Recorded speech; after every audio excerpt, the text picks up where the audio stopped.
Assalamualaikum warahmatullahi wabarakatuh. Bismillahirrahmanirrahim. Innal hamdalillah nahmaduhu wa nasta'inuhu wa nastaghfiruh wa na'udzu billahi min shururi anfusina wa sayyiati a'malina. Man yahdihillahu fala mudilla lahu wa man yudlil fala hadiya lahu.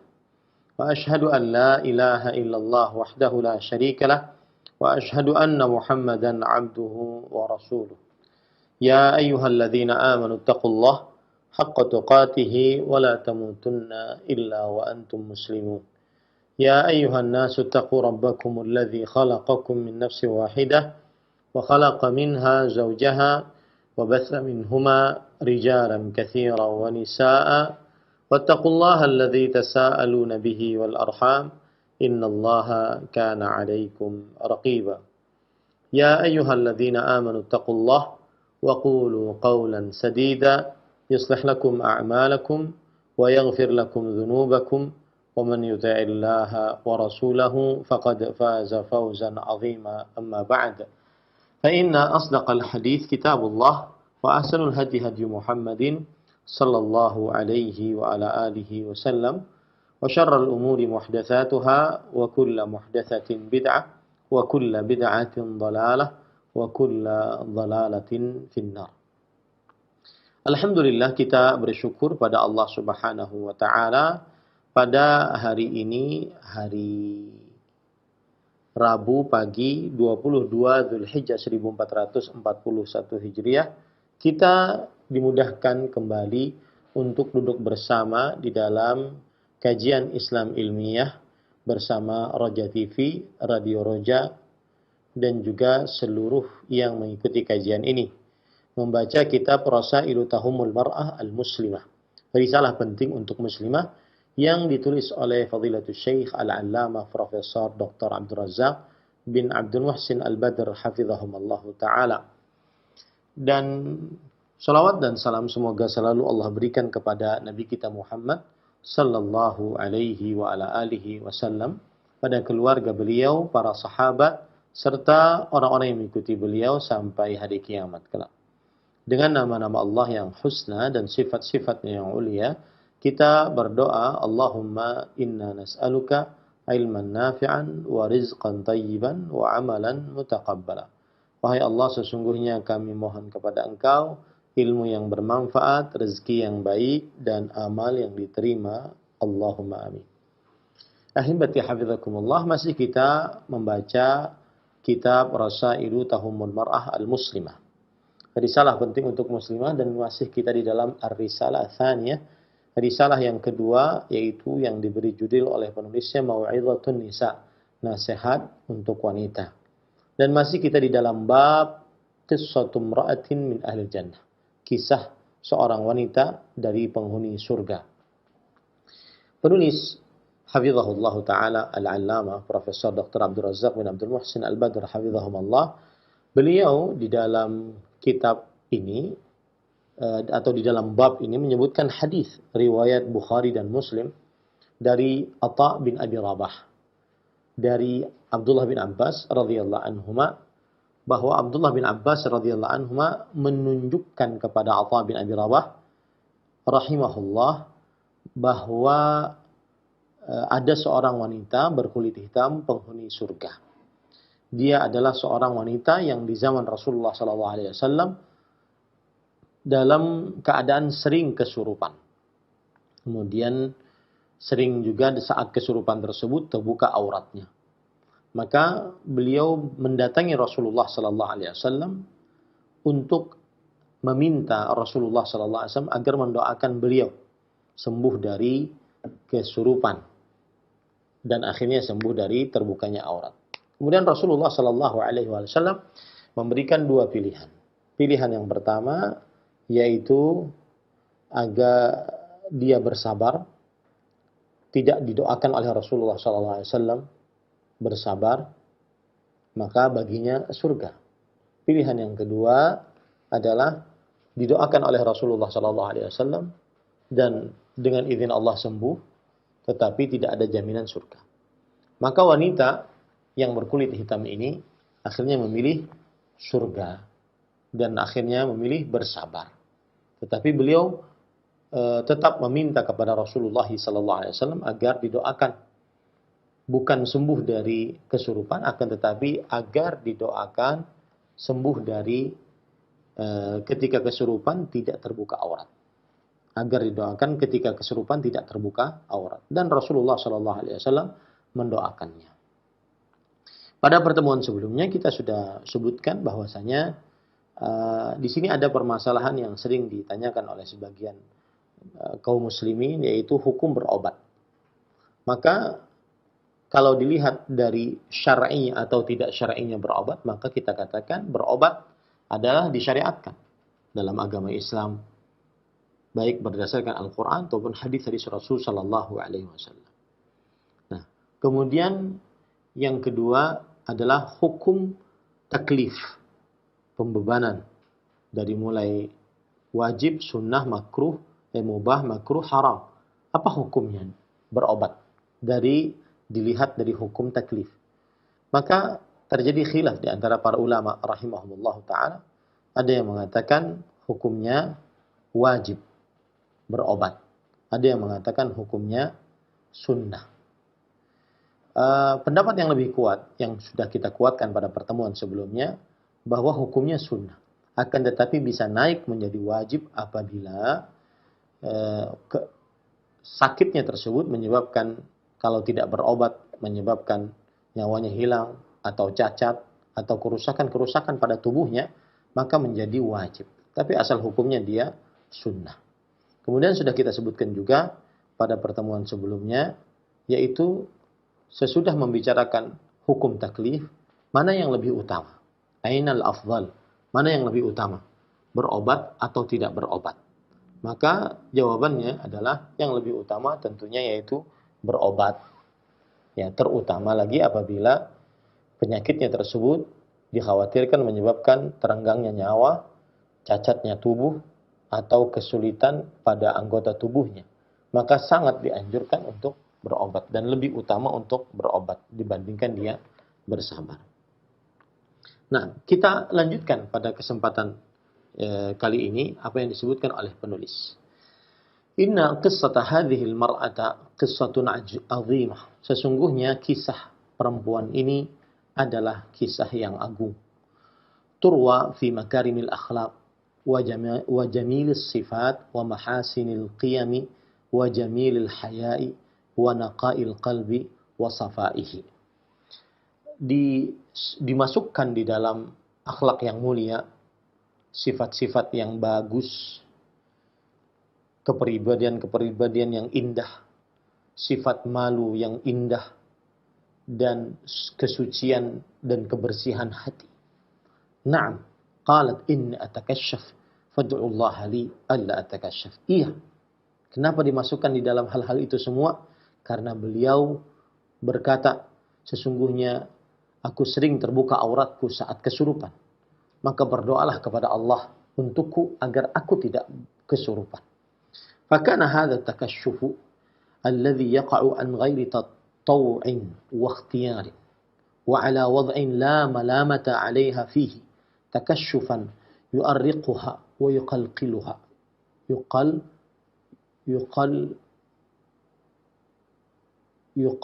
yuqliquha, ya. Yang artinya maka terbukanya aurat ini, yang terbukanya tanpa ada keinginannya, tanpa ada pilihannya, dan dalam keadaan yang dia tidak tercelah di atasnya, maka tetap saja keterbukaan aurat ini menyempitkan perasaannya dan tidak enakan perasaannya. Lihat subhanallah. Padahal beliau kan sakit. Orang sakit tidak tercela. Ya, apalagi beliau pada waktu itu tidak sadar. Ya, tidak tercela sebenarnya. Akan tetapi meskipun dalam keadaan tidak tercela, itu yu'arriquha wa yuqliquha, menyulitkan beliau dan tidak mengenakan perasaan beliau radhiyallahu anha. Fa idza kanat hadhihi haluha wa ma akramaha min hal. Kalau seandainya seperti ini keadaannya, alangkah indahnya keadaan seperti ini. Alangkah mulianya keadaan seperti ini. dalam keadaan yang aturan dia punya alasan di hadapan Allah terbukanya aurat, tetap saja dia ingin terjaga auratnya, tidak terbuka. Wa ma a'zamahu min wasf. Alangkah agungnya sifatnya. Fa kaifal halu bimra'atin tatakashaf mubdiyatan mahasinaha mudhhiratan mafatinaha mubrizatan jamalaha bitaw'iha wa ikhtiyariha ghayra mubaliyatin wala muktarithatin la bihaya wala biiman. Kalau keadaan perempuan yang seperti itu tadi mempunyai alasan syar'i bahwa tidak mengapa auratnya terbuka karena beliau sedang dalam keadaan tidak sadar, itu saja beliau tidak nyaman, perasaan beliau tidak enak, ya. Maka ini alangkah indahnya keadaan seperti ini. Alangkah mulianya, alangkah agungnya sifat yang seperti ini. Lalu bandingkan dengan perempuan yang terbuka auratnya, memperlihatkan keindahan tubuhnya, memperlihatkan hal-hal yang menggoda laki-laki dari tubuhnya, memperlihatkan kecantikannya dengan keinginannya dan pilihannya, tanpa memperhatikan acuh tak acuh, ya, dengan hukum Allah Subhanahu wa taala, wala muktarithah, dan tanpa merasa berat, tanpa merasa bersalah, tidak ada sifat malu dan tidak ada iman di dalam hal tersebut. Tasma'u ayatillah wa tasma'u ahadits Rasulillah sallallahu alaihi wasallam wa tasma'u ma fi tabarruj min was-sufur min wa'id wa tahdid fala tubali bi syai'in min dhalik wala taktarith. Perempuan tersebut mendengar ayat-ayat Allah tentang hijab, mendengar hadis-hadis Rasul sallallahu alaihi wasallam, mendengar apa saja yang berkaitan dengan memperlihatkan kecantikan, keindahan, kemolekan tubuh, ya, berupa ancaman-ancaman dan siksa-siksa yang diancamkan di dalam Al-Quran ataupun hadis-hadis Rasulullah SAW bagi yang melakukan memperlihatkan auratnya, tapi dia tidak peduli dengan hal tersebut sedikit pun, dan dia tidak merasa berat sedikit pun dengan hal tersebut. Lihat, subhanallah, sangat jomplang keadaannya. Perempuan yang di hadapan Rasulullah SAW mempunyai uzur syar'i, alasan yang dibenarkan oleh syariat untuk terbukanya aurat, karena ketika kesurupan dia tidak sadar, tetapi tetap saja meminta kepada Rasulullah SAW agar Rasulullah SAW berdoa kepada Allah agar aurat beliau tidak terbuka. Sedangkan kebalikannya, perempuan yang sehat, perempuan yang tidak ada alasan, perempuan yang cantik, perempuan yang molek, perempuan yang indah, memperlihatkan semua hal-hal yang menggoda para lelaki tanpa ada rasa malu, tanpa ada rasa berat di dalam hati, tanpa memperdulikan hal-hal tersebut. Sungguh sangat berbeda. Inna hadhihi al-mar'ata allati hiya min ahli jannah kanat takashufuha bisababi sar'in ma'dzurah. Sesungguhnya wanita yang berasal dari surga ini atau penghuni surga ini, maka terbukanya auratnya disebabkan dengan kesurupan yang merupakan uzur di dalam agama. Wa kanat takrahu dzalika al-takashshufa ashadd al-karah. Tetapi dengan demikian dia tetap membenci terbukanya aurat beliau sebenar-benar bencinya. Lakin ma yaqa'u fi hadidin minan nisa min takashshufin wa tabarrujin wa sufurin sababuhu sar'un min naw'in akhar asabna bih wa la yu'zarna fihi. Akan tetapi apa yang terjadi di beberapa perempuan berupa pembukaan aurat, berupa memperlihatkan keindahan, kecantikan, kemolekan, berupa terbukanya wajah dengan berdandannya, maka sebabnya adalah kesurupan dari jenis yang lain yang menimpa mereka dan mereka tidak diberikan uzur atasnya. Innahu sar'u syahawat. Sesungguhnya dia adalah kesurupan syahwat-syahwat yang diharamkan. Bisababi dha'fil iman.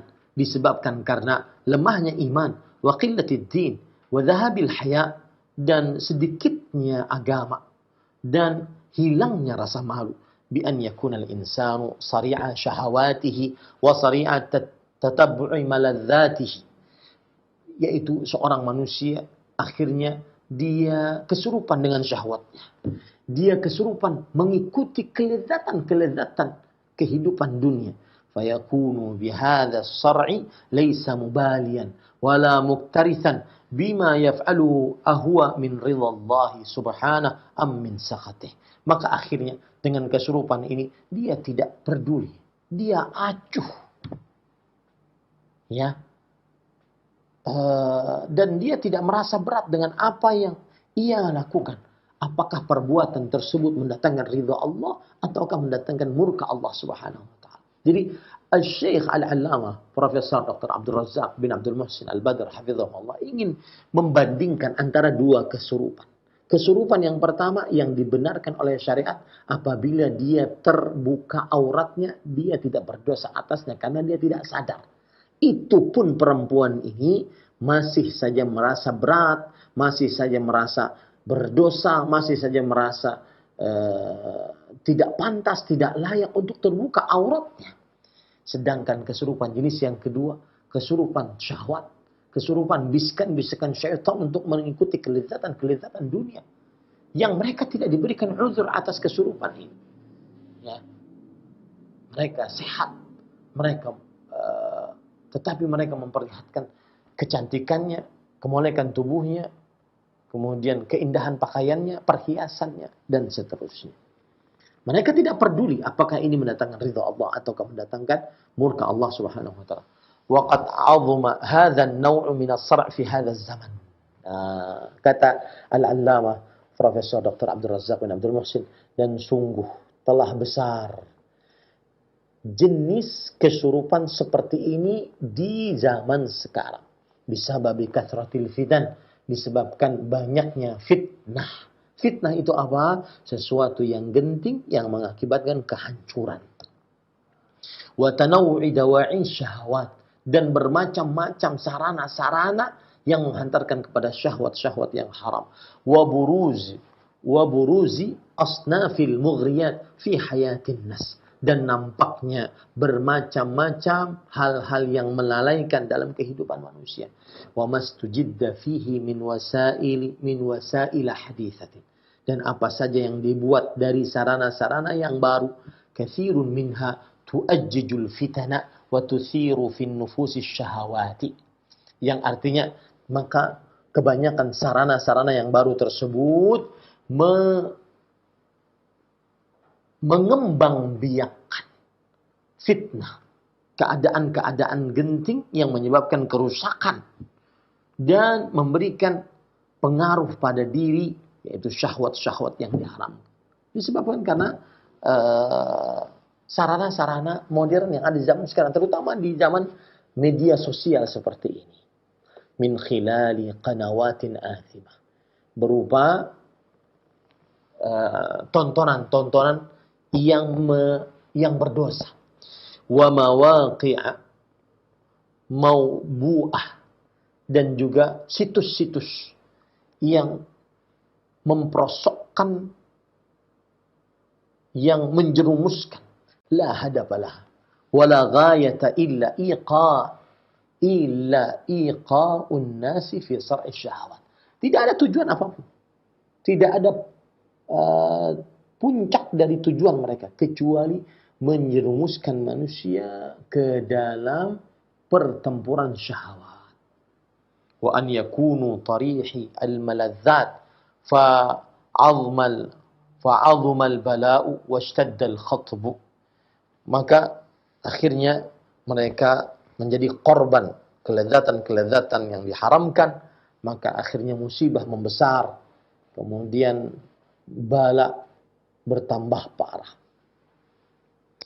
Waqad tahaddatha al-Imam Ibnu Al-Qayyim rahimahullah fi kitabih al-'azim Zadul Ma'ad. Dan Al-Imam Ibnu Qayyim Al-Jauziyah rahimahullah taala telah membicarakan di dalam kitabnya yang agung Zadul Ma'ad an hadzal naw'i min as-sara', tentang kesurupan jenis ini. Wa an halin nasi ma'ah, dan tentang keadaan manusia dengan kesurupan tersebut. Wa ma asaba katsiran minan nas bisababi dzalik min fitanin wa awasif syadidah. Dan apa yang didapati kebanyakan manusia disebabkan hal-hal tersebut, kesurupan-kesurupan syahwat tersebut yang berupa fitnah-fitnah, yaitu keadaan-keadaan genting yang menyebabkan kehancuran pada seseorang, dan juga badai-badai yang sangat agung. Ta'sifu bil imani wal yaqin, yang menerpa iman dan keyakinan. Wa tuzalzilul akhlaqa wal haya, dan menggoncang budi pekerti dan sifat malu. Dzakiran halan nasi fi zamanih. Beliau mengingatkan keadaan manusia di zaman beliau, abad ke-9 Hijriah. Fa kaifa bihi law ra'a halan nasi fi azmanin mutaakhirah ma'a fitanin mutakathirah. Kalau Imam Ibnu Qayyim Al-Jauziyah rahimahullah berbicara seperti itu di abad ke-9 Hijriah, bagaimana beliau melihat keadaan manusia di masa-masa terakhir, ya, disertai dengan godaan-godaan yang sangat banyak dan terus bertambah. Imam Ibnu Qayyim Al-Jauziyah rahimahullah ta'ala berkata, wa aktsaru tasallutil arwah al-khabithati ala ahlihi takunu min jihati qillati dinihim. Dan kebanyakan terperosoknya jiwa-jiwa yang buruk, dan akhirnya terperosoknya jiwa-jiwa yang buruk yang menyebabkan pemilik jiwa tersebut terperosok, ini disebabkan karena sedikitnya agama. Wa kharabi qulubihim wa alsinatihim min haqa'iqiz dzikr, dan rusaknya hati mereka, lisan mereka dari hakikat berzikir. Wat ta'awidz, dan juga memohon perlindungan kepada Allah. Wat tahassunatin nabawiyah wal imaniyah, dan membaca zikir-zikir, bacaan-bacaan yang membenteng, yang merupakan benteng dari benteng-benteng yang diajarkan oleh Rasulullah sallallahu alaihi wasallam, dan benteng-benteng yang merupakan benteng keimanan. Fatalqa ar-ruhul khabithata ar-rajula a'zal la silaha ma'ah wa rubbama kana uryanan fayu'athiru fihi hadha. Maka akhirnya akibat dia tidak pernah berzikir, dia tidak pernah minta perlindungan kepada Allah, dia tidak pernah membuat benteng untuk dirinya dari akhlak-akhlak yang buruk, dari bisikan-bisikan syaitan, dari ajakan-ajakan memperlihatkan aurat, maka akhirnya, para ikhwan yang dirahmati oleh Allah, ruh yang buruk tersebut akan datang kepada seseorang yang dia tidak mempunyai senjata sama sekali untuk melawan musuh, dan kadang-kadang bahkan dia telanjang, yang mana ini semua menyebabkan keburukan pada diri orang tersebut. Jadi seakan-akan Syekh Al-Imam Ibnu Qayyim Al-Jauziyah rahimahullah ta'ala ingin mengatakan kepada kita bahwasanya kebanyakan nyawa atau jiwa-jiwa yang buruk, yang terjerumus, yang terperosok ke dalam keburukan, ini disebabkan karena sedikitnya agama, kemudian karena kurangnya zikir, baik dengan lisan ataupun dengan hati. Nah, itu yang dimaksud. Walau kashafa al-ghita' la ra'aita aktsara an-nufus al-bashariyah sar'a hadhihi al-arwah al-khabithah. Yang artinya, kalau seandainya kushifa al-ghita'u, diangkat penutup, maka engkau akan melihat kebanyakan manusia mereka kesurupan, ya, dengan jiwa yang buruk ini. Wa huwa fi asriha wa qabdatiha tasuquha haitsu sya'at wa la yumkinuha al-imtina'u anha wa la mukhalafatuha wa bihadha as-sar'u wa bihadha as-sar'i al-a'zam alladhi la yafiqu sahibuhu illa 'inda al-mufaraqah wal mu'ayanah fa hunaka yatahaqqaqu annahu kana huwa al-masru'u haqiqatan Wabillahil musta'an. Yang artinya nyawa di dalam dirinya, di dalam keadaannya, maka kesurupan tersebut akan menggiringnya kemana yang dia inginkan. Dan seseorang tidak akan bisa mampu untuk menahannya. Tidak akan bisa mampu untuk melawannya. Dan dengan kesurupan yang besar ini, yang mana orang yang kesurupannya tidak akan bangun kecuali ketika mati, atau kecuali ketika dia melihat siksa di hadapan. Maka pada saat itulah sebenarnya hakikat dari kesurupan yang sebenarnya. Jadi orang seakan-akan Imam Ibnu Qayyim Al-Jauziyah rahimahullah ta'ala ingin menyebutkan di dalam perkataan ini bahwasanya ada kesurupan yang menyebabkan seseorang benar-benar kesurupan. Dia tidak sadar apa yang dia lakukan. Dia tidak sadar apa yang dia ucapkan. Dia tidak sadar apa yang dia pakai. Ya. Dan ini tidak akan pernah sadar kecuali saat dua hal. Saat mau meninggal dan saat melihat siksa dari Allah Subhanahu wa ta'ala. Nah, itu maksud yang ingin disampaikan oleh Imam Ibnu Qayyim Al-Jauziyah rahimahullah.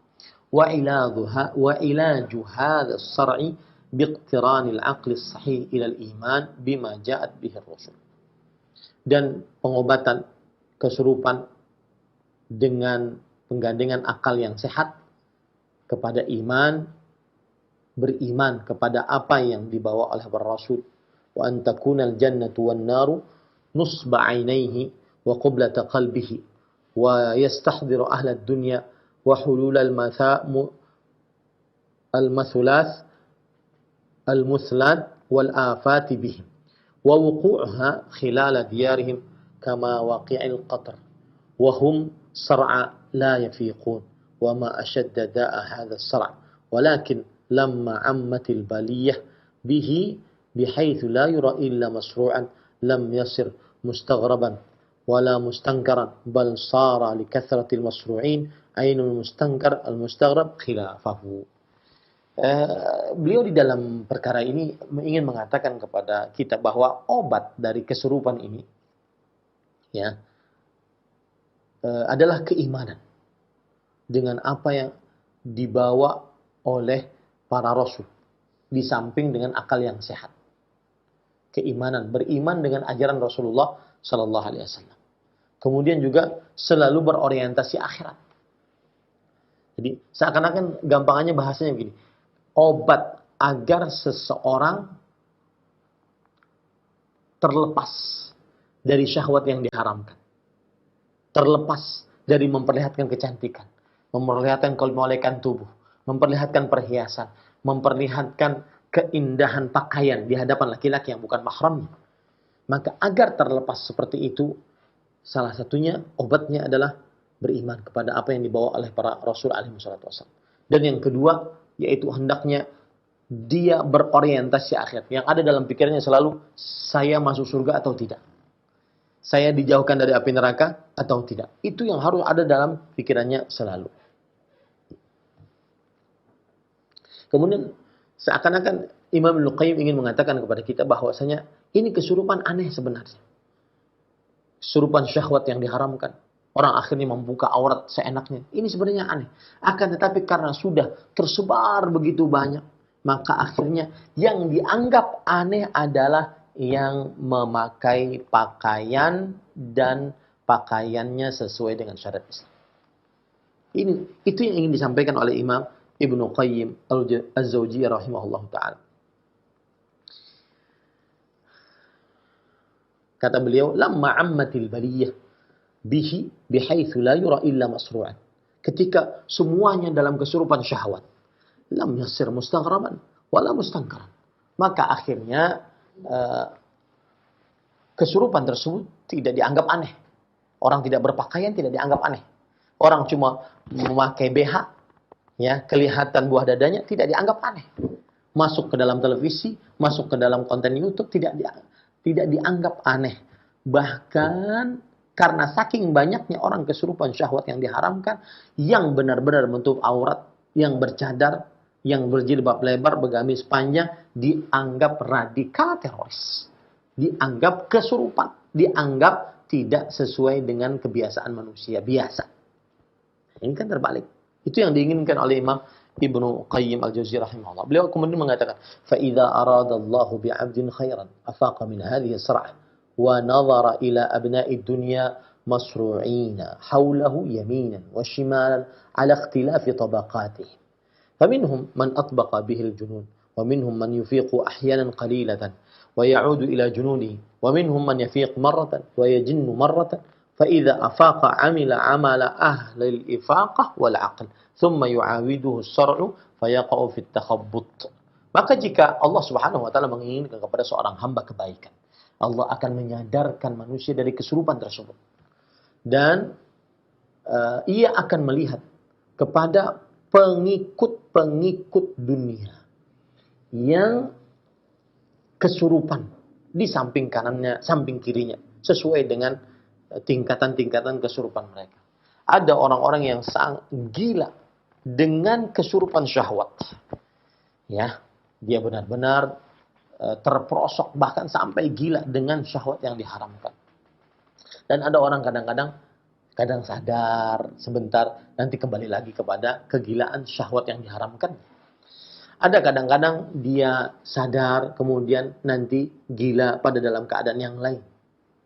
Maka apabila dia sadar, dia akan mengerjakan pekerjaan-pekerjaan orang-orang yang sadar dan orang-orang yang sehat akal. Tetapi kemudian dia mengulang kembali perbuatan-perbuatan tersebut. Akhirnya dia masuk ke dalam kerugian dan kemalangan dan terperosokan. Nah, ini hati-hati para ikhwah. Jadi seakan-akan Imam Ibnu Qayyim al-Jauziyah rahimahullah ingin mengatakan kepada kita bahwasanya termasuk tanda Allah Subhanahu wa taala menginginkan kebaikan kepada seorang hamba tersebut adalah Allah Subhanahu wa taala memberikan petunjuk agar orang-orang sadar dari kesurupan syahwat yang diharamkan. Ya. Kalau dia sadar, dia akan melihat samping kanan, samping kiri orang masih sibuk dengan syahwat-syahwat yang diharamkan. Kalaupun orang samping kanan, samping kiri sini ada yang kadang-kadang dia sadar, ada yang gila, ada yang sadar kemudian gila lagi dan seterusnya. Nah, ini perkataan yang sangat besar dari Imam Ibnu Qayyim al-Jauziyah rahimahullah ta'ala. Kalau saya boleh ringkas, apa yang beliau sampaikan itu maksudnya adalah bahwa satu penyebab seseorang kesurupan syahwat yang diharamkan, akhirnya membuka aurat, akhirnya tidak perhatian kepada penutup aurat, ini sebabnya adalah sedikitnya agama. Yang kedua, orang yang tidak berzikir dan tidak membentengi dirinya dengan zikir, maka dia akan terperosok ke dalam kesurupan syahwat yang diharamkan. Kemudian juga pada ikhwan yang dirahmati oleh Allah Subhanahu wa taala, yang ketiga yaitu kebanyakan manusia sudah benar-benar terperosok ke dalam syahwat yang diharamkan ini. Dan mereka semakin lezat.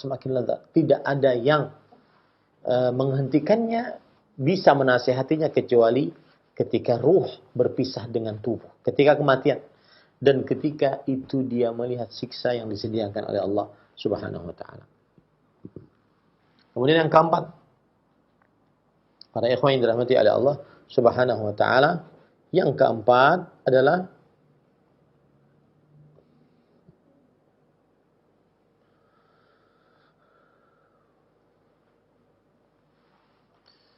obat agar seseorang sadar dari kesurupan syahwat yang diharamkan. Yang pertama, yaitu beriman dengan apa saja yang dibawa oleh para Rasulullah SAW.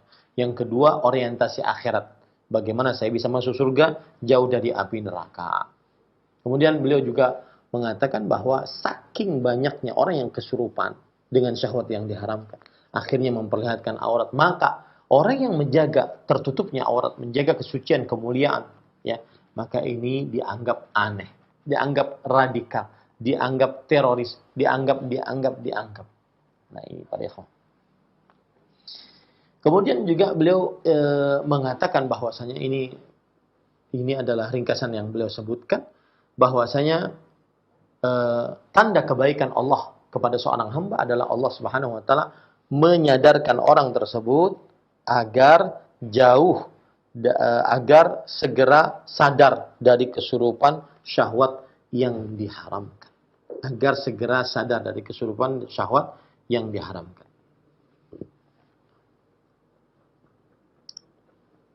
Nah, kemudian Syekh Al-Allamah Profesor Dr. Abdul Razak bin Abdul Muhsin Al-Badr hafizahullah taala mengatakan, yaqulu dzalika rahimahullah wa lam yara dawa'iyal fitan wa mastujidda 'ala an-nas fi mithli hadzal zaman.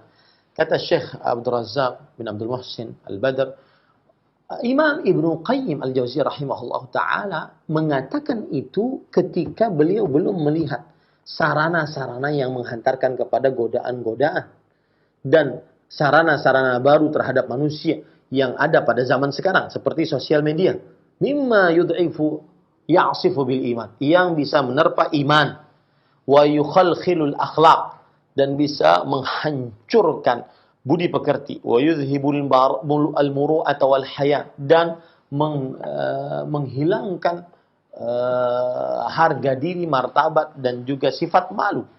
Wa man lam ya'khudh nafsahu bizimami syar'i wa yazummuha bizimami hadin Nabi sallallahu alaihi wasallam kana min sar'a hadhihi al-afat. Dan barang siapa yang tidak berpegang teguh dengan tali syariat, kemudian dia talikan juga dengan petunjuk Nabi Muhammad SAW, maka dia niscaya termasuk orang-orang yang kesurupan dengan kesurupan penyakit seperti ini.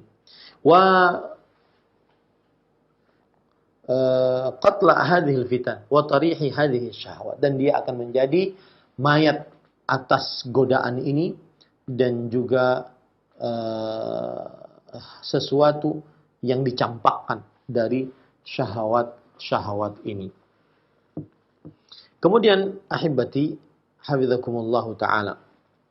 Lalu setelah itu penulis mengatakan, ayyatuhal mar'atul mu'minah, wahai wanita yang beriman, ta'ammali fi hayati hadhil mar'ati sauda, sadiqatul iman, azimatul haya, وهي تخاطب النبي صلى الله عليه وسلم صابرة على الشدة واللأواء قائلة إني أتكشف فادعوا الله لي ألا أتكشف. إذا كانت هذه حالها خوفا من التكشف مع أنها معذورة فكيف حالك أنت أيتها المؤمنة. Wahai wanita beriman, perhatikanlah dalam kehidupan perempuan yang berkulit hitam ini. Ya, beliau kuat imannya, besar sifat malunya. Beliau berbicara dengan Nabi Muhammad SAW dalam keadaan sabar atas musibah penyakit yang beliau dapatkan. Tetapi beliau masih berkata, sesungguhnya aku terbuka auratku saat kesurupan. Maka berdoalah engkau kepada Allah untukku agar aku tidak terbuka auratku. Maka apabila keadaan perempuan yang seperti itu, ya, beliau khawatir terbukanya aurat, padahal beliau mempunyai alasan syar'i untuk terbuka aurat, maka bagaimana keadaan engkau? Iya, engkau, wahai wanita beriman.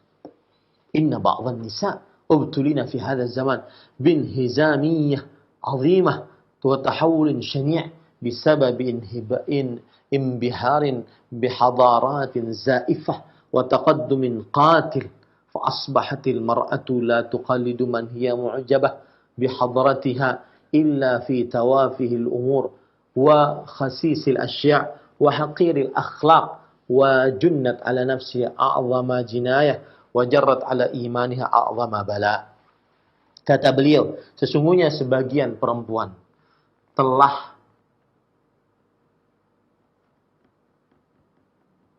terperosok ke dalam keburukan di dalam masa sekarang ini. Dia terperosok ke dalam keterperosokan yang sangat agung, penyimpangan yang sangat jelas disebabkan karena mengikuti kebudayaan-kebudayaan yang tidak ada nilainya dan kemodernan, kemajuan-kemajuan yang membinasakan. Maka akhirnya seorang wanita tidak mengikuti kecuali yang dia anggap menakjubkan dari sisi kebudayaan. Ya.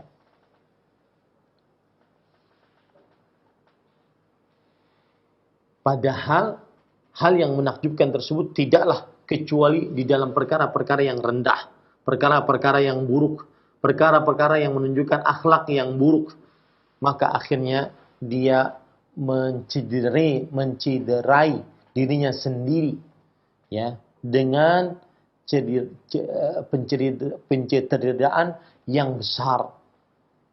Wa jarrat ala imaniha a'zamal bala, dan dia memberikan kepada imannya musibah yang sangat besar. Ala faltattaqillah kullu ummatin muslimah, atau ala faltattaqillaha kulla amatin muslimatin wa kulla imra'atin mu'minatin. Maka ketahuilah, hendaklah takut kepada Allah setiap budak perempuan Allah yang beragama Islam dan setiap perempuan yang beriman. Wal tatadzakkar wuqufaha baina yaday Allah azza wa jalla. Dan hendaklah seorang perempuan ketika membuka auratnya, dia ingat bahwa dia akan diberdirikan di hadapan Allah. Dengan apa kita menjawab? Ya. Wa anna Allah rabbal alamin sa'iluha yaumil qiyamah an hayaiha. Dan Allah, Rabb semesta alam, akan bertanya padanya pada hari kiamat tentang sifat malunya, wa an sitriha, dan tentang bagaimana penutupan terhadap auratnya, wa an hishmatiha, dan tentang bagaimana sifat keanggunannya, wa an kulli ma jaa fi kitab rabbiha wa sunnati nabiyha salawatullahi wa salamu alaihi. Dan Allah akan bertanya tentang apa saja yang ada di dalam kitab Rabbnya dan sunnah nabinya Muhammad sallallahu alaihi wa ala alihi wasallam.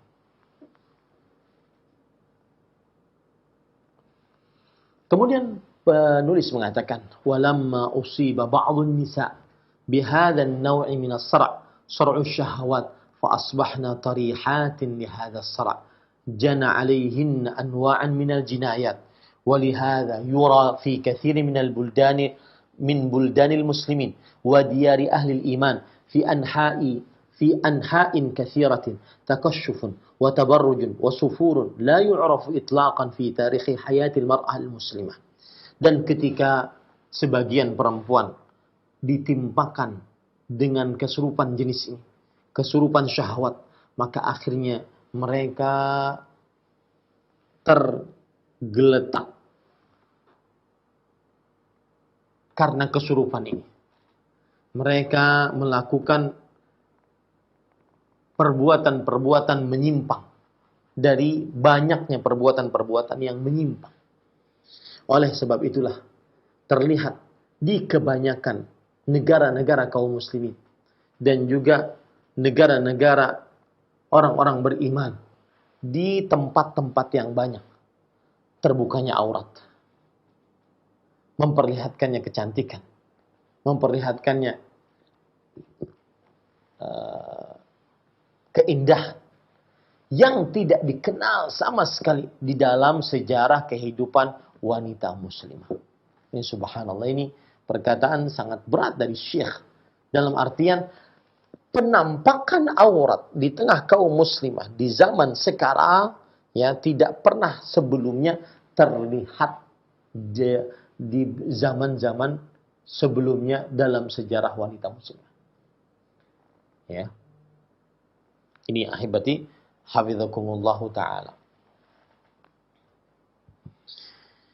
Kemudian bad'an minas sahabiyatil karimat wa man ittaba'ahunna bi ihsan min nisa'il iman وأهل الصدق والعفة والحياء فأصبح هؤلاء النساء الصريعات لا يبالين بكشف المحاسن وإبراز المفاتن فتلك تكشف صدرها وأخرى تبدي نحرها وثالثة تحل شعرها عن شعرها تحل عن شعرها وأخرى تبدي ساقها وفخذها إلى أنواع من التكشف والسفور والتبرج من غير وازع إيمان ومن غير حياء ولا خشية للرحمن.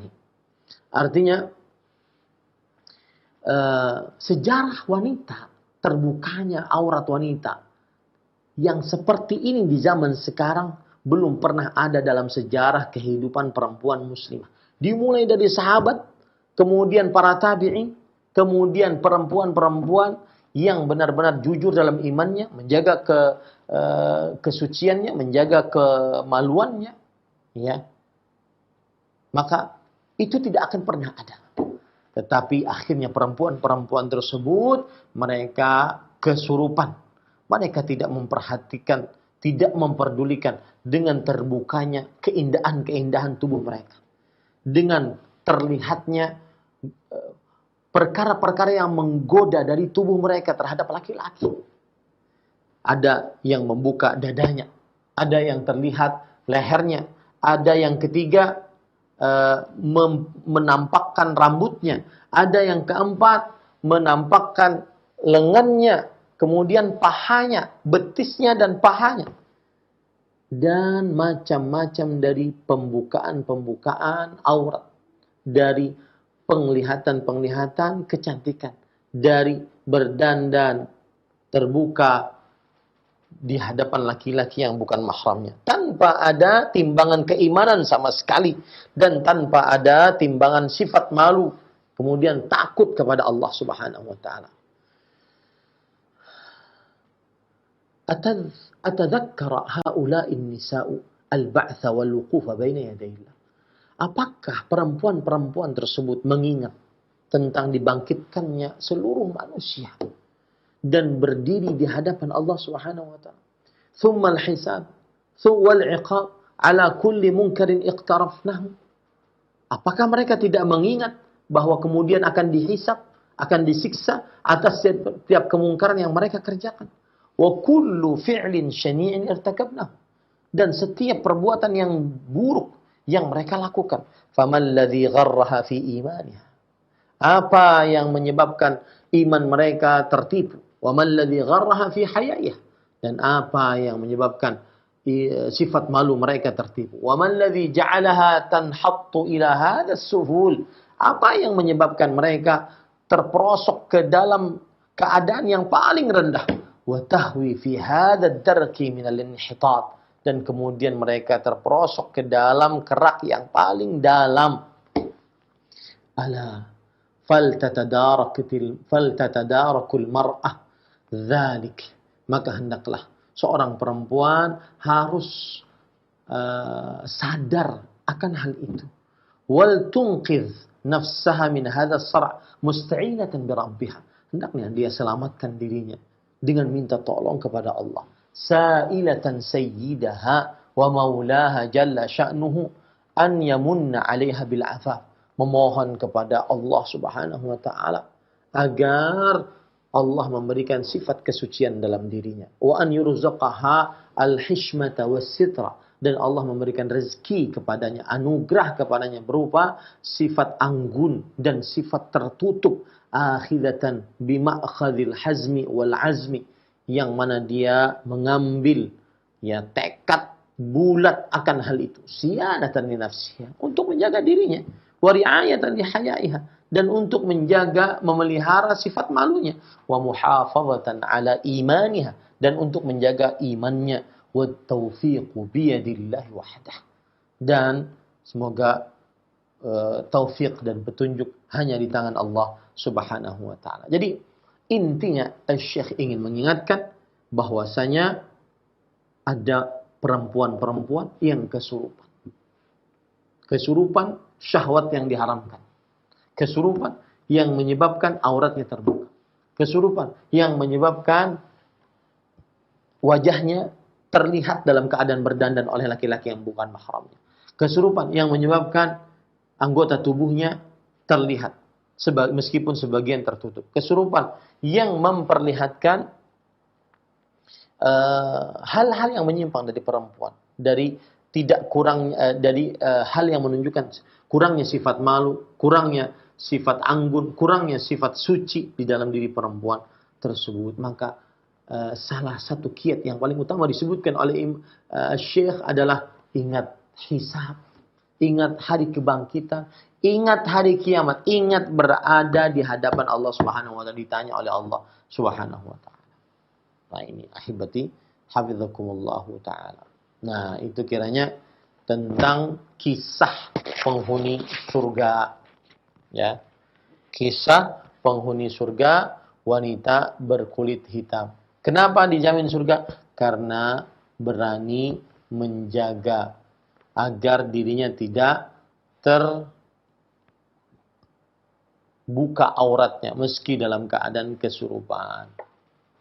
Semoga yang disampaikan bermanfaat dan saya kembalikan acara kepada pembawa acara Saudara Ari hafizahullah taala. Wallahu a'lam. Sallallahu nabi Muhammad walhamdulillahi rabbil alamin. Nah. Barakallahu fikum, jazakallahu khairan. Terima kasih pada Ustadz yang telah menyampaikan bimbingan pelajaran yang bermanfaat kepada kita semuanya. Semoga Allah senantiasa melimpahkan kemudahan serta rahmat untuk kita semuanya, sehingga pelajaran di kesempatan pagi hari ini dapat membekas dan faedahnya bisa kita amalkan dalam kehidupan kita sehari-hari. Selanjutnya kami mengundang bagi Anda yang ingin memperdalam materi di pembahasan ini, silahkan. Anda bisa menghubungi nomor kami di layanan telepon. Baik, untuk Anda yang ingin menghubungi kami yang pertama, silahkan. Halo. Assalamualaikum warahmatullahi wabarakatuh. Waalaikumsalam warahmatullahi wabarakatuh. Dengan siapa ini, di mana? Pak Rasid, Pak, di Jakarta Pusat. Silakan Pak Rasid pertanyaannya. Assalamualaikum Pak Ustadz. Waalaikumsalam. Ini masih tentang kesurupan Pak Ustadz. Tapi pertanyaan saya ini adalah pengertian kesurupan yang di masyarakat awam ini Pak Ustadz ya. Kan pengertian kesurupan itu ya seperti kemasukan setan atau jin. Nah pertanyaannya, sepertinya sepengetahuan saya ketika kita orang-orang beriman dan bertakwa kepada Allah itu tidak mungkin kesurupan gitu Pak Ustadz. Saya berpendapat begini, karena sepengetahuan saya belum ada ustadz yang kesurupan gitu Pak. Nah ini artinya bahwa ketika orang-orang yang tidak kesurupan ini adalah orang-orang yang memang keimanannya kurang gitu Pak Ustadz. Itu pemahaman saya. Yang kedua, saya juga masih bingung ketika ada anak-anak sekolah SD atau SMP ada kesurupan massal gitu Pak Ustadz. Nah ini bagaimana dengan kaitannya dengan pertanyaan saya yang pertama itu Pak Ustadz. Baik, cukup ya Pak ya. Penjelasan Pak Ustadz. Terima kasih. Assalamualaikum warahmatullahi wabarakatuh. Waalaikumsalam warahmatullahi wabarakatuh. Bapak Ustadz kami persilahkan. Faliyatafadhal mazkuran. Bismillah walhamdulillah wassalatu wassalamu ala rasulillah wa ala alihi wa sahbihi wa man wala. Ahibati hafizakumullah, Bapak yang bertanya, jazakallahu khairan atas pertanyaannya. Maka para ikhwan yang dirahmati oleh Allah Subhanahu wa taala, kesurupan disebutkan oleh Allah Subhanahu wa taala di dalam Al-Qur'an, yaitu di dalam surah Al-Baqarah ayat 275. Alladzina yaquluna riba la yaqumuna illa kama yaqumu alladzi yatakhabbathu asyaitanu minal mas. Orang-orang yang makan harta riba tidak dapat berdiri di hari kiamat, melainkan seperti berdirinya orang yang kemasukan setan lantaran penyakit gila. Maka ahibati hafizakumullahu ta'ala, ini menunjukkan bahwa kesurupan dimasuki oleh jin dan syaitan ada dalam agama Islam, ya, dan dibenarkan keyakinan ini dalam agama Islam. Makanya Imam Al-Qurtubi rahimahullah pada ayat ini mengatakan hadhil ayah dalilun ala fasadi inkari man ankara as-sala' min jihatil jin. Ayat ini adalah dalil, tidak benarnya pengingkaran orang terhadap fenomena kesurupan karena kerasukan jin. Wa za'ama annahu min fi'li at-tabai' wa anna syaitan la yasluku fil insan wa la yakunu minhu mas. Mereka menganggap bahwa itu hanya murni penyakit badan. Sedangkan setan tidak bisa mengalir di dalam tubuh manusia dan tidak bisa merasuk ke dalam tubuhnya. Nah, ini menunjukkan bahwasanya dalil tadi dibenarkan keyakinan bahwa orang kalau kesurupan dimasuki jin. Orang kalau kesurupan dimasuki jin. Dan makanya Rasulullah SAW bersabda dalam hadis riwayat Imam An-Nasai, berdoa minta perlindungan beliau adalah Allahumma inni a'udzubika minal hadmi wa a'udzubika minat taraddi wa a'udzubika minal gharaq wal hariq wa a'udzubika an yatakhabbatani asyaitanu indal maut. Ya Allah, aku berlindung denganmu dari tertimpa benda keras. Aku berlindung kepadamu dari mati terjatuh. Aku berlindung kepadamu dari tenggelam dan kebakaran. Aku berlindung kepadamu dari setan merasuki badanku ketika mendekati kematian. Maka ahibati hafizakumullah ta'ala, kita sebagai seorang muslim meyakini bahwa ada di dalam syariat Islam dalil yang menunjukkan manusia kerasukan jin dan syaitan. Imam Ahmad rahimahullah ta'ala pernah ditanya oleh anaknya, inna qawman yaz'umuna annal jinniya la yadkhulu fi badanil ins. Sesungguhnya ada beberapa orang yang berpendapat bahwa jin tidak bisa merasuki ke dalam tubuh manusia. Maka Imam Ahmad rahimahullah ta'ala berkata, ya bunayya yakdzibun huwa dha yatakallam ala lisanih. Wahai anakku, mereka dusta. Jin itulah yang berbicara dengan lisan orang yang dirasuki. Ya, ini menunjukkan para ikhwah yang dirahmati oleh Allah bahwasanya jin itu bisa masuk ke dalam tubuh manusia dan bisa merasukinya yang disebut dengan kesurupan.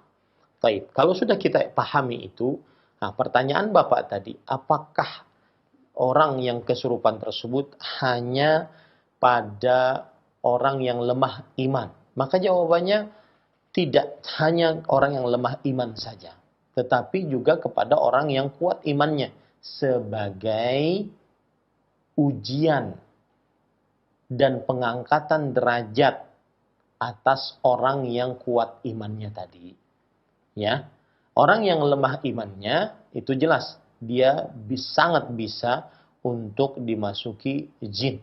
Sangat bisa untuk dimasuki jin. Karena mungkin tidak sholat 5 waktu, tidak berzikir pagi dan petang, tidak membaca doa ketika mau tidur, tidak meminta perlindungan kepada Allah, tidak membaca ayat-ayat, surat-surat yang meminta perlindungan kepada Allah. Ya, ini sangat rentan untuk dimasuki jin.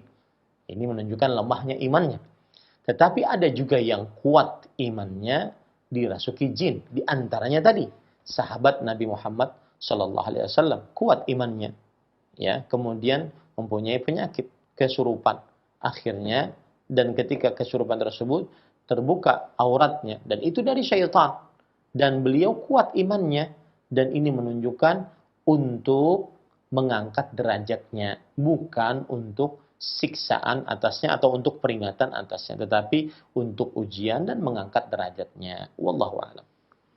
Begitu juga yang terjadi pada anak-anak di sekolah. Mereka bisa saja itu kemasukan jin disebabkan karena mungkin tidak dibekali atau tidak berbekal zikir ketika keluar rumah, membaca bismillah tawakkaltu 'ala Allah la haula wala quwata illa billah.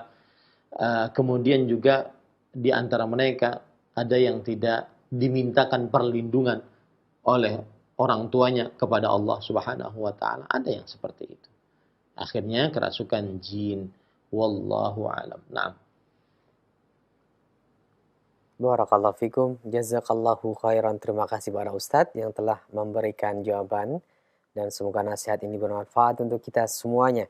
Berikutnya kami berikan kesempatan kembali, silahkan bagi Anda yang ingin memperdalam. Assalamualaikum. Waalaikumsalam. Dengan siapa ini? Hamba Allah di Tangerang. Ya, silakan. Saya mau bertanya Pak Ustadz, ada seorang ahwat Pak Ustadz, dia punya penyakit di kepala. Halo? Ya, terus? Dia punya penyakit di kepala, di bagian otaknya. Nah, tapi dia udah berusaha untuk membekali ilmunya dengan membekali dirinya dengan agama, dengan sunnah. Tapi sesekali karena dia punya penyakit di kepalanya, Pak Ustadz, di otaknya, dia kadang-kadang suka sensitif bila disakiti oleh orang lain. Tapi dia membekali ilmunya dengan agama, dia bersabar. Tapi kadang-kala udah bergejolak, kesabarannya itu, dia udah membekali dengan ilmu agama, akhirnya memuncak emosinya itu dikarenakan dia juga sakit di kepalanya. Akhirnya pada saat dia emosi kurang terkendali. Tapi sesudah itu dia lemes badannya karena udah emosi itu dia sakit dan dia sadar lagi Pak Ustadz. Pertanyaannya ya? Itu yang kayak gini itu emosi yang disengaja karena dia emang sengaja memancing dirinya untuk emosi. Apa karena penyakitnya Pak Ustadz gitu Pak Ustadz? Baik. Apa ini dari setan itu Pak Ustadz? Ya, baik. Ya, makasih. Assalamualaikum. Waalaikumsalam warahmatullahi wabarakatuh. Silakan Ustaz. Waalaikumsalam warahmatullahi wabarakatuh. Terima kasih Ibu atas pertanyaannya. Yang saya tangkap dari pertanyaan Ibu adalah apakah dia jika dalam keadaan emosi kemudian dikategorikan sebagai orang yang tidak sadar, jadi apa yang dia ucapkan, apa yang dia perbuat tidak dianggap dosa oleh Allah Subhanahu wa taala. Itu satu yang saya pahami dari pertanyaan Ibu tadi. Yang kedua yang saya pahami dari pertanyaan Ibu tadi, apakah ketika dia dalam keadaan emosi seperti itu, apakah ada peran setan masuk ke dalam tubuhnya? Maka jawabannya, para ikhwan yang dirahmati oleh Allah Subhanahu wa taala, yang pertama adalah kalau seandainya dia emosi, kemudian dia mengatakan perkataan yang berupa sumpah serapah, berupa mencaci maki seorang muslim, dalam keadaan dia emosi dan itu karena penyakitnya, maka la yukallifullahu nafsan illa wus'aha. Allah tidak membebani seseorang kecuali sesuai dengan kemampuannya. Rabbana la tu'akhidna in nasina wa akhtana. Wahai Rabb kami, jangan tulis dosa atas kami jika kami lupa atau kami keliru. Rabbana wa la tahmil 'alaina isran kama hamaltahu 'alal ladzina min qablina. Rabbana wa la tuhammilna ma la taqata lana bih.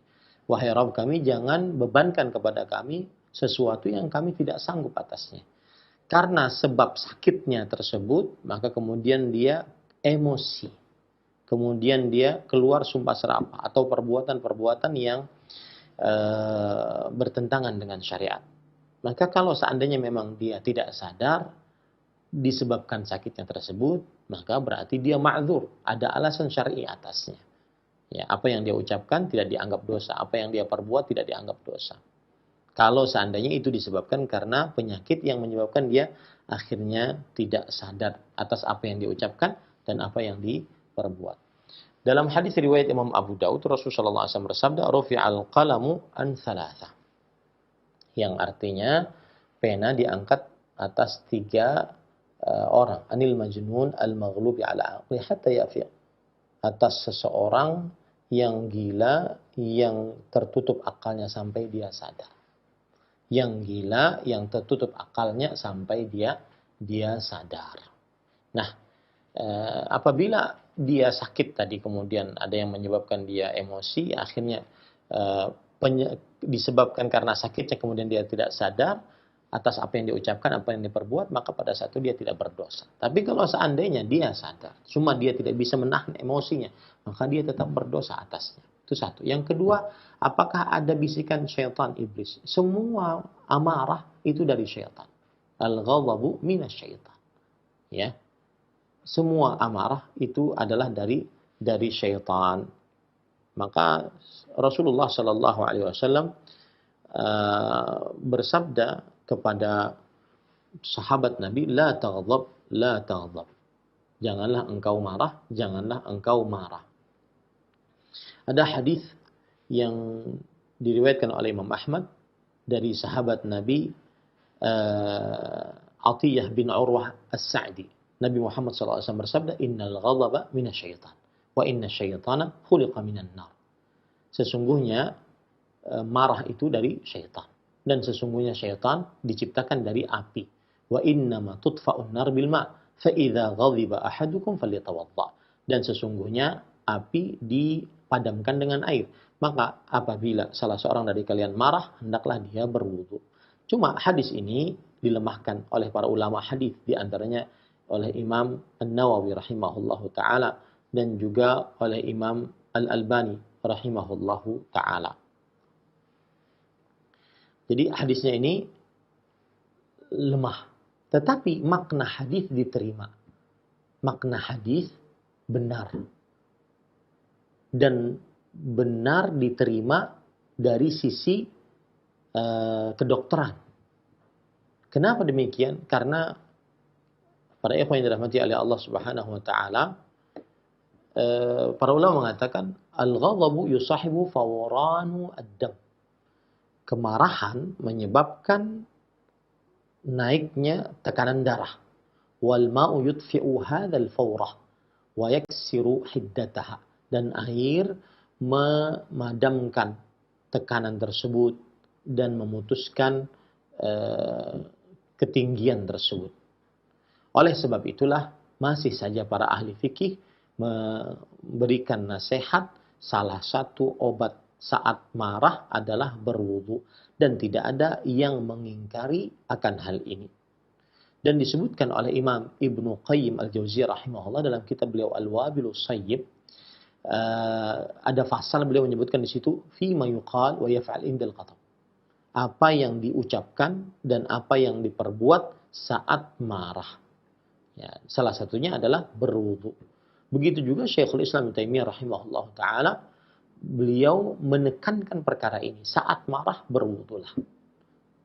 Ini menunjukkan bahwasanya memang marah itu berasal dari syaitan. Meskipun hadisnya lemah dan tidak bisa disandarkan kepada Nabi Muhammad sallallahu alaihi wa ala alihi wasallam. Imam Ibnul Munzir mengatakan, in thabata hadzal hadits fa innamal amru bihi nadban liyaskunal ghadabu wala a'lamu ahadan min ahli ilm yujibul wudu minhu. Jika hadis ini sahih, berarti hadisnya lemah ya. Jika hadis ini sahih, maka perintah di dalamnya adalah untuk anjuran agar tenang rasa marahnya. Ini menunjukkan memang marah dari syaitan. Dan aku tidak mengetahui ada seorang pun dari para ulama yang mewajibkan berwudu saat marah. Intinya para ikhwan yang dirahmati oleh Allah Subhanahu wa taala, mungkin saja marah tersebut dari bisikan syaitan dan lebih besar kemungkinannya dari bisikan syaitan. Wallahu a'lam. Nah, Barakallahu fikum, jazakallahu khairan. Terima kasih kepada Ustadz yang telah menyampaikan nasihat dan bimbingan yang bermanfaat, khususnya bagi penanya dan kita semuanya yang menyimak di kesempatan kali ini. Kita akan beralih terlebih dahulu ke pesan singkat. Silahkan bagi Anda yang ingin bertanya seputar pembahasan ini. Baik, kami bacakan pertanyaan dari seorang ibu atau hamba Allah di Palembang yang bertanya, Ustadz, ana bertanya, apakah setiap perbuatan perdukunan itu syirik? Padahal ada sebagian dari masyarakat kita mendatangi dukun untuk mengobati sihir. Jazakumullahu khairan. Silakan Ustaz. alhamdulillah wassalatu wassalamu ala Rasulillah. Rasulullah sallallahu alaihi wasallam pernah ditanya tentang nusrah. Nusrah adalah halus sihir bis sihir. Melepaskan sihir dengan sihir. Maka ini kata Rasul sallallahu alaihi wasallam, huwa min amal syaitan. Dia adalah termasuk daripada perbuatan syaitan. Maka apabila ada orang kesurupan, kemasukan jin karena sihir orang lain, lalu dia pergi ke dukun yang lain, maka ini termasuk daripada kesyirikan dan perbuatan syaitan. Ya, ini diharamkan dalam agama Islam. Jadi tidak seseorang pergi kepada orang yang dianggap bisa mengobati secara secara supranatural, ya, maka dilihat apakah dia mengobatinya dengan cara meruqyah ataukah dia mengobatinya dengan cara sihir, jampi-jampi, jimat, rajah, dan semisal. Kalau dia diruqyah, maka ini diperbolehkan. Kalau dia tidak diruqyah, maka itu namanya nusrah dan dia adalah perbuatan syaitan. Allahu a'lam. Nah. Barakallahu fikum, jazakallahu khairan. Pertanyaan selanjutnya Ustadz dari Abdullah di Cilengsi yang bertanya, Assalamualaikum warahmatullahi wabarakatuh Ustadz. Pertanyaannya sebagai berikut. Sering sekali saya melihat beberapa di media kesurupan massal, tapi rata-rata yang kesurupan itu adalah kaum hawa atau wanita Ustadz. Ada juga yang minta diruqyah, itu rata-rata kaum hawa. Kenapa fenomena ini terjadi sering terjadi pada kaum hawa? Silakan Ustaz.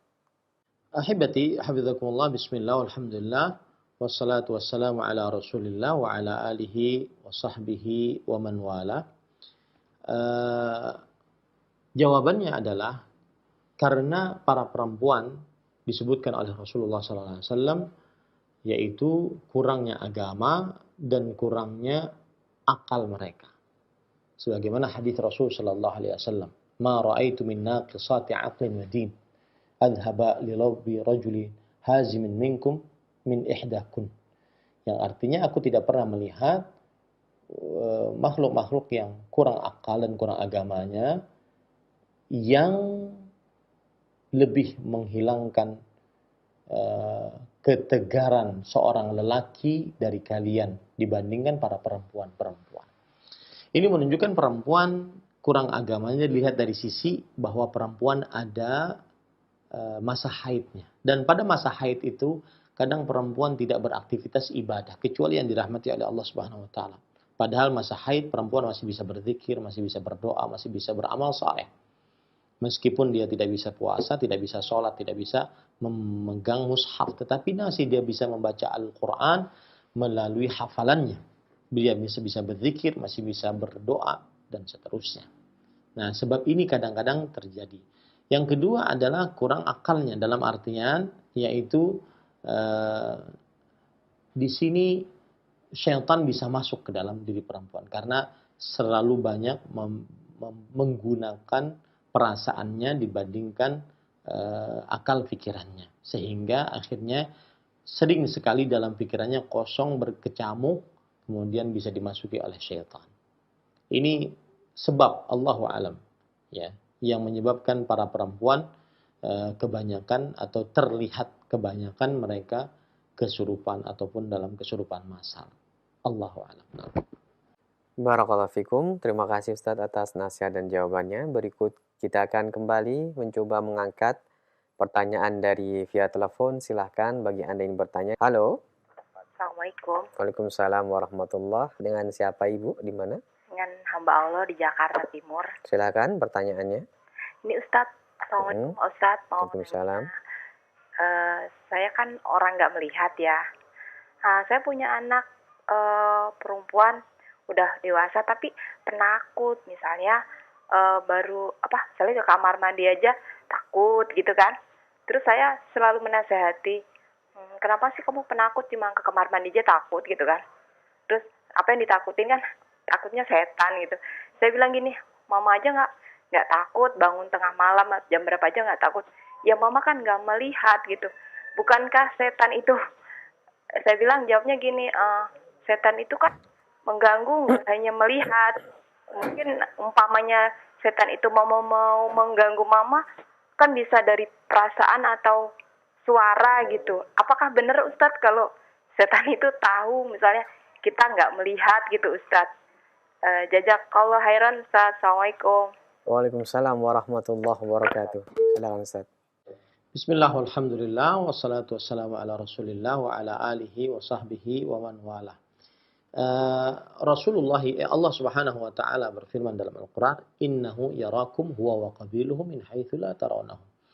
Sesungguhnya syaitan dan bangsanya melihat kalian dari alam yang kalian tidak bisa melihat mereka. Ini hadis menunjukkan bahwasanya jin dan juga syaitan turunan daripada jin dan juga iblis makhluk daripada jin adalah bisa melihat manusia.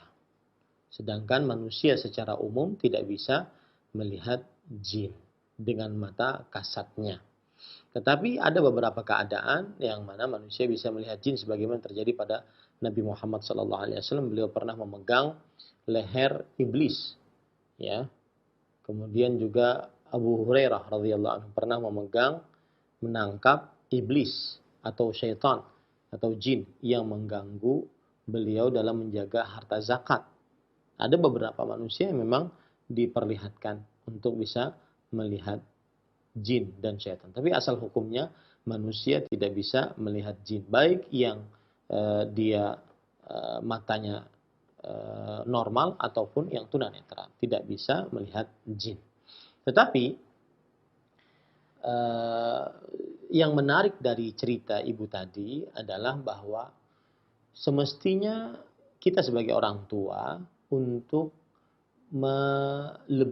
untuk menekankan tauhid kepada Allah Subhanahu wa taala agar sang anak tidak takut kecuali hanya kepada Allah Subhanahu wa taala.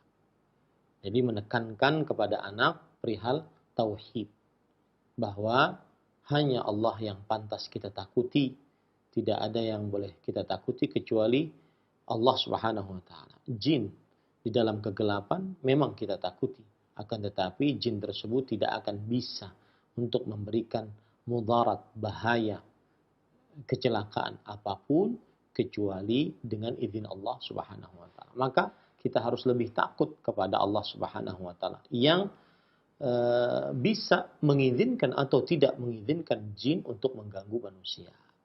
Jadi itu yang paling utama sebenarnya, bukan pembicaraan apakah jin bisa melihat kita atau tidak, atau apakah manusia bisa melihat jin atau tidak. Bukan itu yang dibicarakan terhadap anak, tetapi yang dibicarakan terhadap anak adalah meningkatkan akidah tauhid mereka, bahwasanya tidak ada yang boleh ditakuti kecuali Allah Subhanahu wa taala. Fala takhafu wa khafuni in kuntum mu'minin. Yang artinya janganlah kalian takut kepada mereka, akan tetapi takutlah kepadaku jika kalian benar-benar bertakwa atau jika kalian benar-benar beriman. Nah, wallahu a'lam. Jazakallahu khairan, terima kasih para Ustadz. Dan berikut kami angkat kembali, silahkan untuk penelpon yang selanjutnya. Halo. Assalamualaikum. Waalaikumsalam. Dengan Ibu siapa ini? Di mana? Dengan Ibu Nadia di Cibubur. Silahkan Ibu. Saya mau bertanya begini. Ketika namanya wanita kan tiap bulan mendapatkan haid ya. Yeah. Lalu anak saya terutama dia ketika kebetulan sudah berumur 25 jadi sudah balik. Dia setiap bulan puasa pasti kan dia mendapatkan haid. Tetapi dia ngajinya tuh nggak putus. Dari awal Ramadan sampai akhir ngajinya tidak putus walaupun dia dalam keadaan haid. Tapi ketika haid dia tidak memegang mushaf. Apakah itu sampai dia hatam dihitung hatam atau bagaimana gitu? Itu saja yang tahu. Terima kasih. Assalamualaikum. Waalaikumsalam warahmatullahi wabarakatuh. Silahkan Ustaz. Alhamdulillah wassalatu wassalamu ala Rasulillah wa ala alihi wa sahbihi wa man walah. Ahibati hafizakumullah taala, kita harus mendudukkan dulu hukum membaca Al-Qur'an untuk wanita yang haid, ya, hukum membaca Al-Qur'an untuk wanita yang haid. Tentunya dalam masalah ini terjadi khilaf di antara para ulama. Ada yang mengatakan bahwa haram seorang wanita yang dalam keadaan haid membaca Al-Quran. Ada yang mengatakan boleh seorang wanita yang haid membaca Al-Quran. Jumhur ahli fikih mengatakan bahwa haram seorang wanita haid membaca Al-Quran saat dia haid sampai dia suci.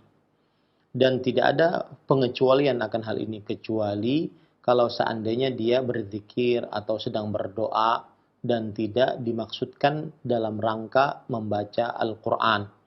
Ya, seperti misalkan ucapan Bismillahirrahmanirrahim saat mau memulai sesuatu, atau ucapan Inna lillahi wa inna ilaihi raji'un saat seseorang mendengar kematian, atau mengucapkan doa Rabbana atina fid dunya hasanah wa fil akhirati hasanah wa qina adzabannar saat dia berdoa, maka ini diperbolehkan, ya, maka ini diperbolehkan. Ini pendapat jumhur ahli fikih. Mereka berdalil bahwasanya hadis riwayat Imam Abu Dawud dari Ali bin Abi Thalib radhiyallahu anhu, Rasul sallallahu alaihi wasallam bersabda, "Kana yu'allimuhumul Qur'an wa kana la yahjizuhu 'anil Qur'an illa al-janabah." Rasul sallallahu alaihi wasallam selalu mengajarkan Al-Qur'an dan beliau tidak ada yang menghalangi beliau mengajarkan Al-Quran kepada para sahabatnya kecuali dalam keadaan junub. Maka para ikhwan yang dirahmati oleh Allah, berarti saat junub tidak bisa bersentuhan dengan aktivitas Al-Quran. Nah, haid dikiaskan dengan junub. Haid dikiaskan dengan junub. Itu hadis tadi riwayat Imam Ibnu Majah, Imam Ahmad. Ada hadis yang kedua yang dipakai oleh jumhur ahli fikih, yaitu hadis riwayat Imam Tirmidzi dari Abdullah bin Umar radhiyallahu anhuma. Nabi Muhammad sallallahu alaihi wasallam bersabda, "La taqra'ul haidhu walal junubu syai'an minal Qur'an." Wanita yang haid dan junub tidak membaca sedikit pun dari Al-Qur'an. Tetapi hadis ini dilebahkan oleh para ulama rahimahumullah taala dan juga para ahli hadis yang paham tentang hadis Rasul sallallahu alaihi wasallam sepakat bahwasanya dia adalah hadis yang lemah. Nah, itu pendapat yang pertama. Mereka berdalil dengan dalil-dalil tersebut bahwa wanita haid saat haidnya tidak boleh membaca Al-Quran sama sekali. Kemudian pendapat yang kedua yang mengatakan bahwa boleh wanita yang haid dalam keadaan haidnya untuk membaca Al-Quran. Dan ini adalah pendapatnya Imam Malik. Dan salah satu riwayat dari pendapat Imam Ahmad. Dan ini adalah pilihan pendapat Syekhul Islam Ibnu Taimiyah, kemudian Imam Asy-Syaukani rahimahullahu ta'ala. Dan saya lebih condong kepada pendapat ini, bahwa diperbolehkan wanita yang haid sedang haid untuk membaca Al-Quran saat haidnya.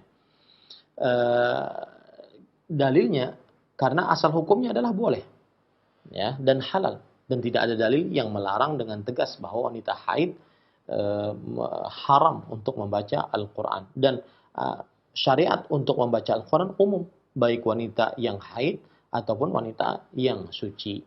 Kemudian yang kedua, yaitu pengkiasan haid dengan junub ini tidak pas. Kenapa? Karena junub bisa hilang dengan mandi seketika. Ya, hilang junubnya dengan mandi. Kemudian haid harus menunggu sampai dia suci. Nah, wallahu alam, saya lebih condong kepada pendapat ini. Nah, kalau sudah kita pahami ini, maka berarti wanita yang haid boleh dia membaca Al-Quran dengan catatan dia tidak memegang mushaf tersebut. Karena Rasulullah SAW bersabda, "La yamassu hadzal Qur'an illa tahir." Tidak ada yang memegang mushaf ini kecuali yang suci. Wanita ataupun orang yang suci. Artinya suci dari hadas kecil, hadas besar. Taib. Kalau seandainya dia membaca, wanita haid sedang membaca Al-Quran dalam keadaan haidnya, kemudian dia tidak memegang mushafnya, berarti dia seperti membaca Al-Quran layaknya. Dari awal sampai akhirnya. Dan dia dapatkan pahala hataman Al-Quran tersebut. Nah, begitu cara memahami jawabannya. Wallahu a'lam. Nah. Jazakallahu khairan. Terima kasih Ustaz atas nasihat dan jawabannya.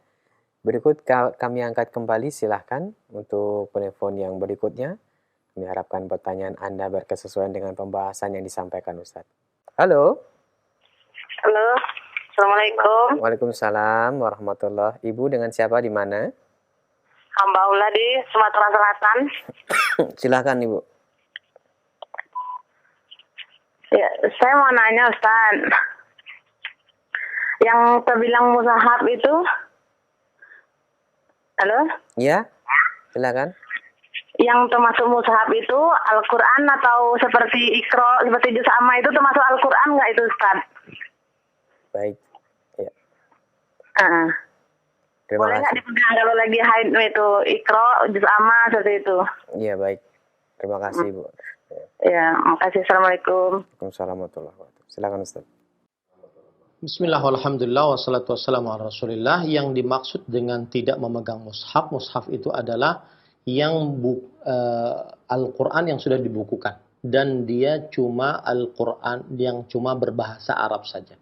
Adapun yang sudah ada artinya, maka dia bukan mushaf. Dalam artian tidak boleh dipegang yang mushaf saja. Adapun yang ada artinya, maka saya lebih condong kepada pendapat boleh. Karena dia bukan mushaf. Satu. Yang kedua, buku-buku tafsir. Yang meskipun di situ ada ayat Al-Qur'annya dan juga ada tafsirannya, maka itu bukan mushaf, itu adalah kitab tafsir. Kemudian Iqra. Iqra di situ ada berbagai macam. Ada Iqra juz 1, mungkin dia bukan mushaf, ada Iqra juz 2, juz 3 sampai kepada mungkin kalau tidak salah Iqra 4 itu ada seluruhnya ayat-ayat Quran. Maka lebih baik itu maka tidak boleh untuk dipegang oleh wanita yang haid. Jadi kalau seandainya ada Iqra yang seluruhnya adalah ayat-ayat Quran, maka tidak boleh dipegang kecuali wanita-wanita yang suci. Wanita haid tidak boleh memegangnya. Adapun juz amma kalau seandainya seluruhnya mushaf, artinya seluruhnya adalah Al-Quran, tidak ada artinya, tidak ada tafsirannya, maka itu tidak boleh dipegang kecuali wanita yang suci. Wallahu a'lam. Nah. Baik Ustaz, pertanyaan selanjutnya kita akan beralih ke pesan singkat. Pertanyaan berikutnya dari Abu Abdillah yang bertanya, Ustadz, anak saudara Ana yang masih balita sering menangis ketika di tempat-tempat yang baru, di rumahnya eyangnya. Katanya di suatu pojokan ada makhluk yang dia takut. Kemudian kalau malam rewel, kalau ditanya hanya bilang takut sama ini, sama ada makhluk yang dia nggak bisa menggambarkan, kita juga tidak bisa melihat. Nah, apakah benar hal semacam ini? Karena juga saya sering ngobrol dengan teman-teman yang lain juga. Terkadang anak-anak yang bayi rewel dan nangis terus karena merasa terganggu dengan makhluk-makhluk yang seperti ini. Apakah hal ini mungkin terjadi di kehidupan kita? Silakan Ustaz. Alhamdulillah wassalatu wassalamu ala Rasulillah wa ala alihi wa sahbihi wa man wala. Memang ada hadis Rasul sallallahu alaihi wasallam tentang bahwa ada jin yang mengganggu manusia. Yang mengganggu manusia dan disebutkan oleh Allah Subhanahu wa taala juga dalam Al-Qur'an. Alladzi yuwaswisu fi sudurin nas minal jinnati wan nas. Yang memberikan was-was kepada manusia dari bangsa jin ataupun dari manusia. Itu satu. Kemudian yang kedua, ada hadis Rasul Shallallahu Alaihi Wasallam bahwa memang ada jin yang mengganggu anak-anak kecil, ya, terutama ketika di malam hari. Maka hati-hati anak-anak kecil yang kalau sudah mau masuk waktu maghrib, maka hendaknya seseorang orang tuanya memasukkannya ke dalam rumah. Ya, orang tuanya memasukkannya ke dalam rumah. Kemudian saya lupa lafal hadisnya, tetapi ada hadis yang menunjukkan bahwa inna fil laili, ada di malam hari jin yang mengganggu terutama anak kecil. Maka hendaknya anak kecil dimasukkan ke dalam rumah, kemudian dijaga dengan bacaan-bacaan. Nah, pertanyaan sekarang, sebagaimana ditanyakan, apakah memang benar anak-anak kecil tersebut bisa melihat makhluk jin sehingga mereka takut kepada apa yang ada di pojokan rumah ataupun tempat-tempat baru? Maka jawabannya mungkin saja bisa terjadi. Ya, mungkin saja itu bisa terjadi. Asal hukumnya memang manusia tidak bisa melihat, tetapi dengan kekuasaan dari Allah, sebagian manusia bisa melihat, dan ini juga terjadi pada sebagian anak kecil. Dan makanya Rasulullah SAW berdoa memintakan perlindungan untuk anak kecil. Allahumma inni u'idzuka bi kalimatillahi tammah min kulli syaitanin wahamah wa min kulli ainin lamah. Yang artinya, aku melindungkan engkau dengan kalimat Allah yang sempurna dari syaitan, min kulli syaitanin wahamah, dari syaitan. Hamah adalah syaitan laki-laki dan syaitan perempuan. Ada yang menafsirkan demikian. Wa min kulli ainin lamah, dan dari mata yang jahat. yang menyakiti. Maka ini menunjukkan bahwasanya ada syaitan yang bisa mengganggu anak-anak kecil. Maka kita sebagai orang tua dianjurkan untuk memintakan perlindungan kepada Allah untuk anak kecil tersebut dengan membacakan doa tadi, Allahumma inni u'idzuka bi kalimatillahi tammah min kulli syaitanin wa hammah wa min kulli ainin lamah. Seperti itu. Kemudian membacakan doa kepada anak tersebut, yaitu surat Al-Ikhlas, Al-Falaq, An-Nas. Karena Rasulullah sallallahu alaihi wa ala alihi wasallam bersabda, "Ma ta'awwadha muta'awwidzun bimithlihinna." Yang artinya tidak ada orang minta perlindungan yang lebih berat dan lebih kuat dibandingkan meminta perlindungan dengan membaca surat Al-Falaq, Al-Ikhlas, Al-Falaq, dan An-Nas. Al-Ikhlas, Al-Falaq, dan An-Nas. Nah, ini menunjukkan bahwasanya semestinya seseorang sering-sering membaca doa ini ataupun surat-surat ini untuk meminta perlindungan. Maka jawabannya mungkin saja anak kecil tersebut bisa diperlihatkan oleh Allah jin, ya, yang menakutkan mereka.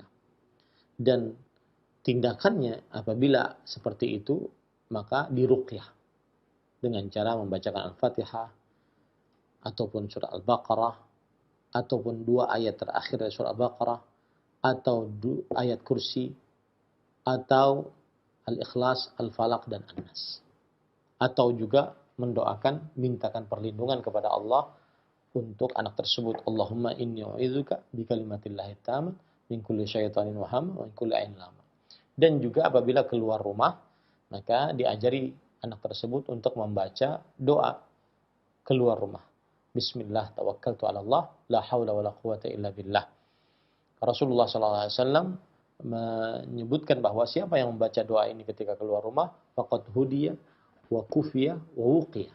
Sungguh dia telah diberikan petunjuk dan dicukupkan serta dijaga oleh Allah Subhanahu wa taala. Wallahu a'lam. Nah, Ustaz, barakallahu fikum wa jazakallahu khairan. Nampaknya pertanyaan yang kami sampaikan melalui pesan singkat tadi merupakan pertanyaan penutup di pertemuan kita. Sebelum kami akhiri program acara ini, mohon Ustaz memberikan ikhtitam. Fadhal Ustaz. Ya, bismillah walhamdulillah wassalatu wassalamu ala Rasulillah. Ahibati hafizakumullah taala. Maka sebagai penutup saya ingin mengingatkan kembali bahwasanya tema dan bab yang kita pelajari adalah agungnya cerita seorang wanita penghuni surga. Salah satu ciri wanita penghuni surga adalah wanita yang senantiasa menjaga auratnya agar tidak terbuka, bahkan dalam keadaan-keadaan yang sempit, seperti wanita berkulit hitam yang dijamin surga oleh Rasulullah SAW. Beliau dalam keadaan mempunyai alasan yang dibenarkan oleh syariat untuk terbuka auratnya, akan tetapi beliau tetap tidak nyaman, tidak enak hati, merasa sempit, merasa sulit saat terbuka aurat, meskipun beliau dalam keadaan sakit yang sebenarnya beliau mempunyai uzur atas sakitnya tersebut dengan terbukanya aurat beliau. Maka wanita yang sehat, wanita yang tidak ada penyakit, semestinya lebih menjaga auratnya lagi, karena menjaga aurat menutupi kecantikan, menutupi kemolekan tubuh, menutupi perhiasan, menutupi keindahan pakaian dari laki-laki yang bukan mahramnya, termasuk dari sifat wanita penghuni surga. Semoga yang disampaikan bermanfaat. Wa sallallahu alaihi Muhammad walhamdulillahi rabbil alamin. Wassalamualaikum warahmatullahi wabarakatuh.